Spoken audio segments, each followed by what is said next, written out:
Yet the state remains a favorite template. So a state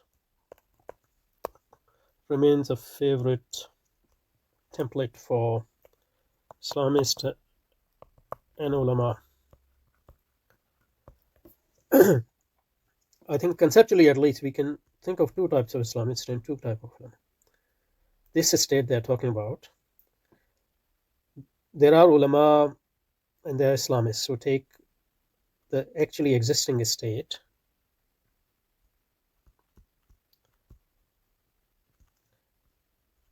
as their main focus, in the sense that this state is their state. So, for example, for Mufti Usmani, for example, Pakistani state is their state, or for Yusuf Qaradawi, Qatari state is their state, or for Akhwan al-Muslimin, Egyptian state is their state. And these states are not fully Muslims or Islamic states, so they're trying to reform these states.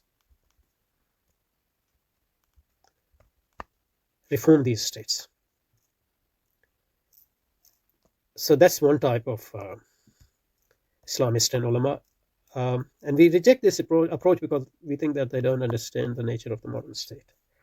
I mean, you can reform individual and you can reform society, but you can't reform the modern state Islamically, because if you reform it, you will be able to reform it, but you will be reforming yourself as well, because this state is either imperialist state or the agent of the imperialist state, or subservient to the imperialist states.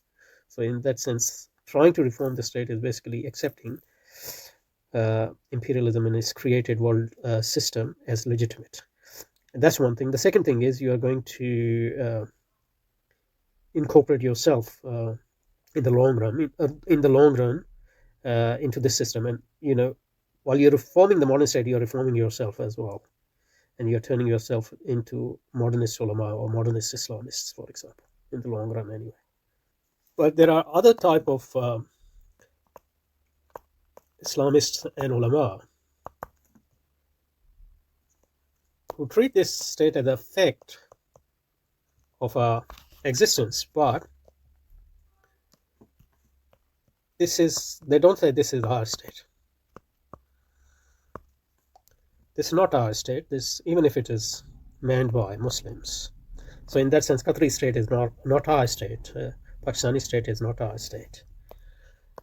Even though Qatari society and Pakistani societies are to a certain extent, Islamic society, Egyptian society, to a certain extent, Islamic societies manned by Islamic individuals, although that needs a lot of reform as well. And that would be part of reform. But Egyptian state, Pakistani state, or Qatari state is not an Islamic state, not even a Muslim state in that sense. And our purpose is to transcend these states, to overcome these states, to deconstruct that state so we can create a new state in this state, which would be an Islamic state. And the process for creating that is to start creating a state within a state. So the state, Islamic state we are trying to create in Pakistan or in Egypt is not something which will come after the end point of our. We are trying to create today.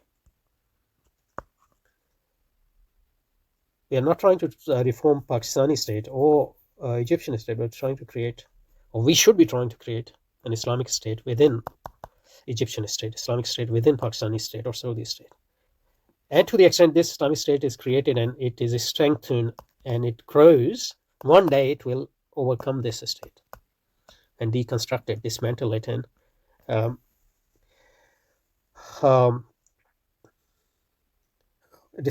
and establish this state which we were creating for hundreds of years. Maybe it will take 100 years at least in Pakistan or in Egypt or in Saudi Arabia. That Islamic state would be the only legitimate state. The way Iranian created an Islamic state, they didn't reform the Shah, the state of the Shah.